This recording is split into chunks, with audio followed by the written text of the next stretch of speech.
Going to do a quick video on the Fiskars Cuts Plus More scissors. A friend of mine on the USN suggested these to someone who is no longer authorized to carry knives at their workplace due to new rules, and they suggested these as an alternative, and not a half bad one. We'll start with this plastic sheath here. You can see that there's a small ceramic rod embedded in the sheath. You can insert the top and bottom blades into these openings and make a light cutting and pulling motion, and it should sharpen the blades. While in the sheath, you can access the bottle opener on the bottom blade, and the sheath has a built-in little shark fin here that's supposed to be useful in opening packages. Probably would protect your main blade from getting sticky from the glue on the tape. So let's open this, remove the sheath. So, Cuts Plus More scissors. You can see that there's a black titanium coating on the blade.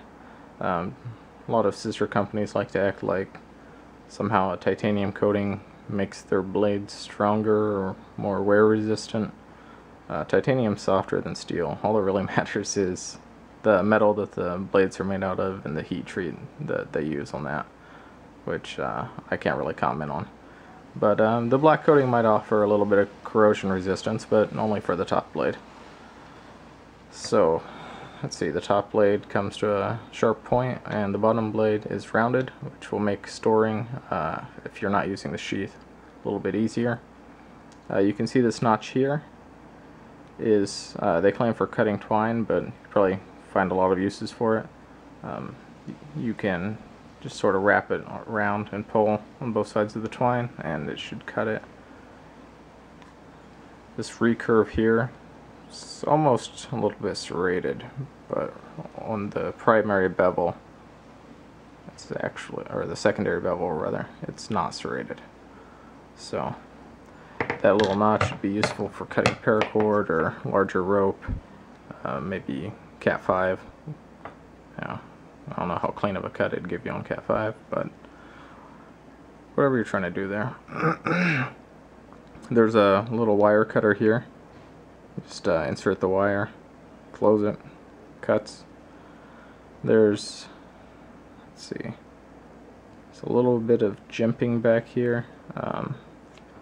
It's almost a little bit too aggressive to be jimping, but I don't think it's like full-blown saw teeth or anything along those lines. So once you move the pivot past kind of a reasonable cutting angle, the top blade separates, and now you have a knife.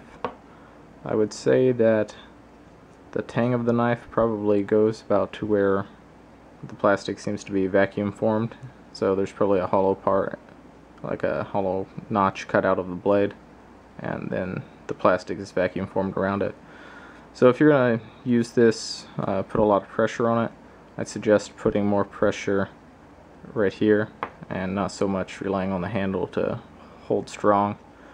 Although Fiskars does have a pretty good lifetime warranty. If you sent a broken pair of these scissors into them, they'd probably just send you a brand new pair. So you have a knife, chisel ground on one side, with a bit of a recurve, and a nice spear point. And that is about all that I have to say about these. So, thanks.